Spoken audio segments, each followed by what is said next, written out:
I feel like a complete fraud talking about health today. To be completely transparent, which I will always be, the last few episodes were batched, filmed during my follicular phase for over a month ago. And now I'm in my late luteal phase. And since I filmed the last episodes, life has been happening. I don't know how much I should share, because even though stressing and not sleeping well and having too much on my plate is not aligned with my values, it can still feed this kind of achievement-oriented world that we live in. And I would rather boast about how much I've been resting and sleeping and not doing or achieving. I don't want hustling and achieving to have anything to do with a person's worth.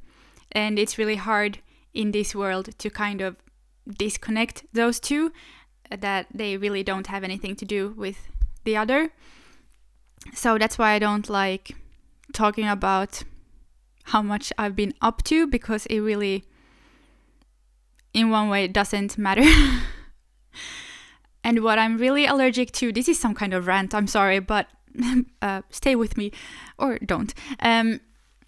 What I'm really allergic to is people ranting about how stressed they are and how much they have going on and how stressful it is at work or at home or whatever. Like, okay, with your closest friends, sure, to get some kind of support or solutions.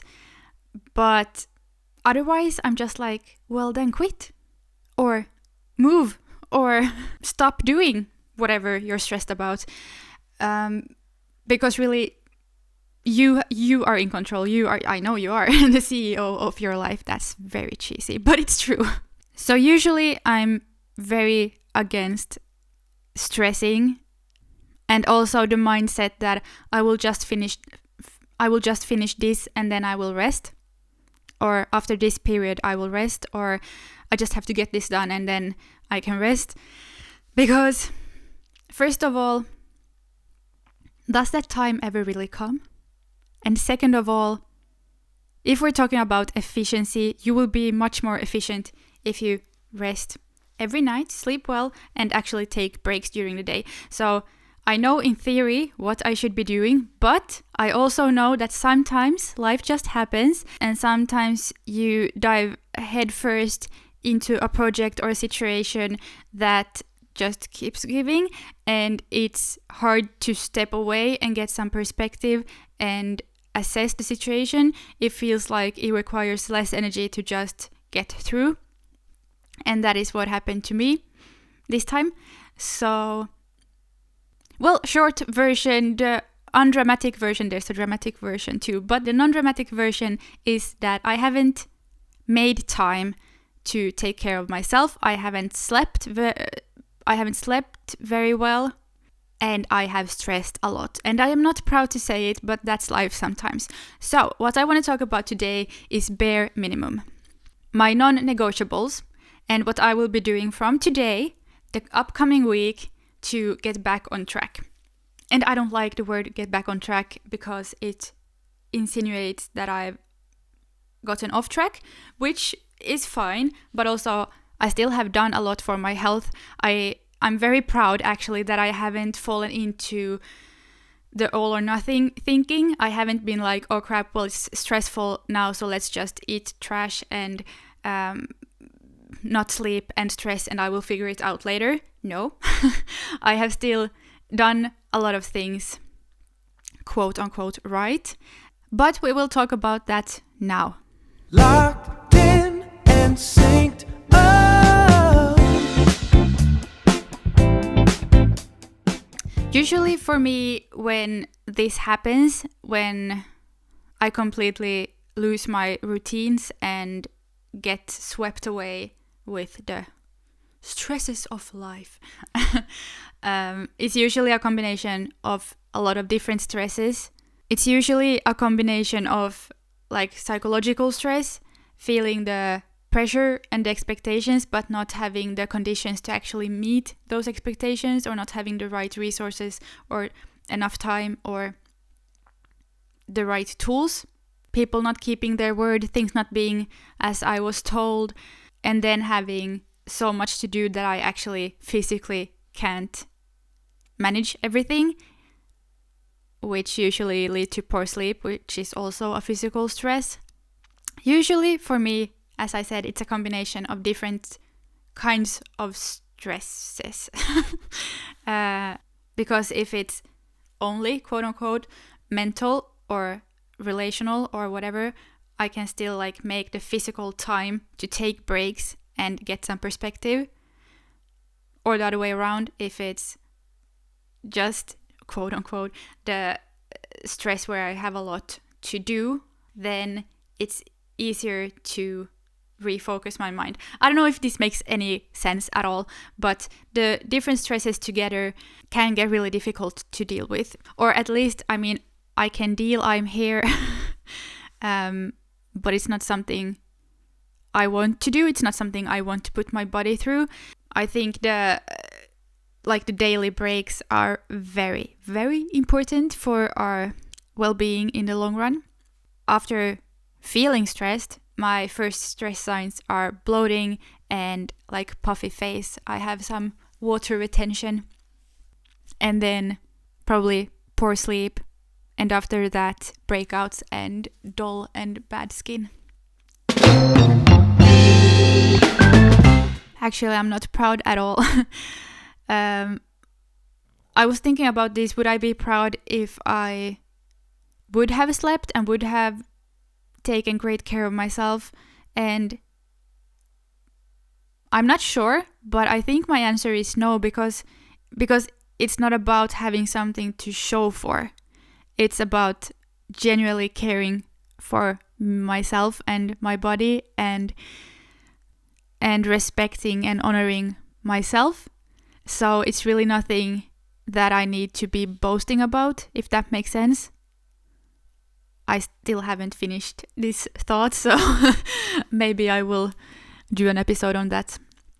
Now, when I have gotten through the worst part, I will sit down and go through my wins, because I've had a lot of wins, even though it was at the expense of my well-being, at least for a while, and that is never worth it. But I still think it's important to acknowledge your own wins, because it will put you in a more positive mental space that could potentially positively influence my sleep, and maybe also the internal pressure of doing more, because I can look back and see what I have already done, and that it's now time to focus on my health again, focus on my well-being, and that comes first, and then I can do those other things that maybe right now feel important, because I'm in this kind of do work mode. So I'm gonna do a little assessment, look back on my wins, and then I'm gonna get back to basics with my routine. I'm not gonna do anything crazy, but the basics that I know will help me sleep and recover, and then I can get back to my workouts and my meal plans and whatnot. And if you're watching on YouTube, I'm in a new place, which is also, of course, a stressor that I haven't really considered. But I was going to say I moved out from my husband, but I didn't. Or technically, yes, but it's not dramatic. It's just we're both entrepreneurs, and I kickstarted a project in another city, so I needed to be closer to it this summer. So it's a simple solution, but it works, and whatever I'm sitting on is not very comfortable, very soft. I keep wobbling around. So let's go through what I have already done, what I did even when it was the most stressful time, and then what I will be adding this week. I'm going to give myself a protocol for this upcoming week. Yeah! I don't know if this is at all interesting for you, but I know you are a high achieving badass woman as well, so maybe this will help you in some way. And if not, it will at least help me getting some clarity for the upcoming week. The routines that are still so deeply rooted in me that I have kept doing even though it felt like I had no time for anything was I brushed my tongue. Okay, of course I brushed my teeth also, but I brushed my tongue, not brushed. I scraped my tongue in the morning because when you sleep you accumulate, like your body is detoxing and a lot of the bacteria accumulates on your tongue. So I do that before I drink anything because otherwise I will just wash down the bacteria in my stomach, which can affect my gut health. So that's a part of my routine that I kept doing. Brushing my teeth in the morning, of course, and scraping my tongue. Then I got some kind of sunlight for my circadian rhythm, either on the balcony or a few days I've had my dog living with me, so I took her out, of course, or I walked to work. So either way, I got some sunlight in the morning, and I've had a protein-rich breakfast, or the first meal has contained a lot of protein. I think that's about it. Of course, I've kept using things that I've built up over time, like my organic skincare and my almost completely organic or cotton or linen wardrobe, except what I'm wearing right now. But the bra is at least organic cotton. And cleaning stuff and bed sheets and whatnot. So those I have, of course, kept using, and my barefoot shoes. But when it comes to nutrition and food, I haven't been able to keep up the same standard, let's say. When I've been eating out, if I've been eating out, I've tried at least to start with fiber to not spike the glucose curve so much, and walking whenever possible instead of taking the car or the bike. But then again, I've usually had a lot of extra stuff with me, so I've had to take the car. What I haven't done well is I haven't really taken any breaks during the day, and a short break, even like 5-10 minutes, would tremendously lower your stress levels, or my stress levels in this case. So that wouldn't have been too hard, but it just felt overwhelming. I haven't kept my bedtimes strict, so I'm so not proud. I think I've slept two times this month. I've slept 2.5 hours, which is very, very, very bad. I haven't had enough water, so I will try to lock in and get 1 liter before lunch, because if I remember in the evening that, oh gosh, I didn't drink enough water, then it's not very smart to drink a lot of water, because then it will affect my sleep. So it's better to get a lot of the intake before lunch or later during the day, but it's a good reminder for me when lunch comes that, oh, I should drink. And I haven't worked out, but then again, when you're under so much pressure, your body is like physically already stressed, so workouts would just stress your body more, but like gentle yoga or whatever would have been amazing. But yeah, my protocol for this week is go to bed. I live with a friend now during the summer, so it's quiet time from 10 p.m. I know it's a little bit late, but sometimes our work days end at 9 p.m, so 10 p.m. is already pretty tight. And also, Finnish summer, what the heck? It's bright all the time, and people are like gathering at like 8, 9, 10 p.m, maybe sunset 11, or not sunset, but sun. It almost goes down and then back up. So we will kind of miss everything fun if we go to sleep at 9. So quiet time 10 and asleep by 11. That's my protocol. And for the first days, I'm not going to put any alarm. I don't know if that's a bad or a good thing, but I have a lot of sleep to catch up on. So unless I need to, I'm not going to put an alarm. When I wake up, I'm going to brush my teeth, scrape my tongue, of course get dressed, but I don't think you need all the details, and then go outside for at least half an hour, I will go outside. I will walk. I will move. Yes. So walking outside for half an hour. Then breakfast. A lot of protein. My go-to is protein waffles. Just like eggs and protein powder and collagen. And then some Greek yogurt and berries on top. Or scrambled eggs with bone broth. Or eggs with turkey and avocado. Those are kind of my 3 go-tos. So that will be my breakfast, unless I will just do a protein smoothie. That's the bare minimum. Then I will do whatever I do, but with breaks and no sitting for longer than an hour. If I sit for an hour, I will take a break and do some squats or whatever. And I will get my 10,000 steps in. That's not even, in my opinion, a lot. It's my bare minimum, but I haven't done it during this stressful period, so I will do it now this week, every day. Lunch is not as important.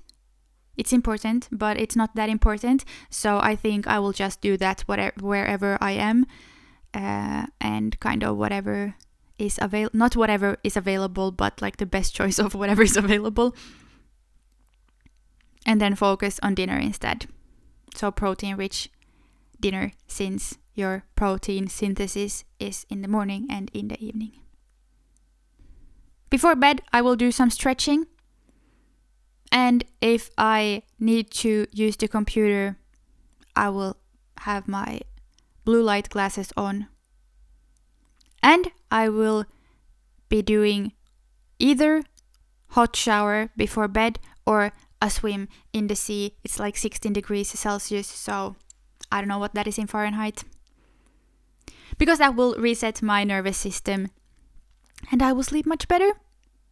And then quiet by 10 and asleep by 11.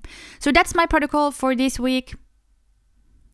Sleep, sunlight, 10,000 steps, protein-rich, breakfast protein-rich, dinner, blue light glasses if working by the computer, some light movement, and something that calms my nervous system, a warm shower or a cold swim, whatever I feel like I need the most. And drink water.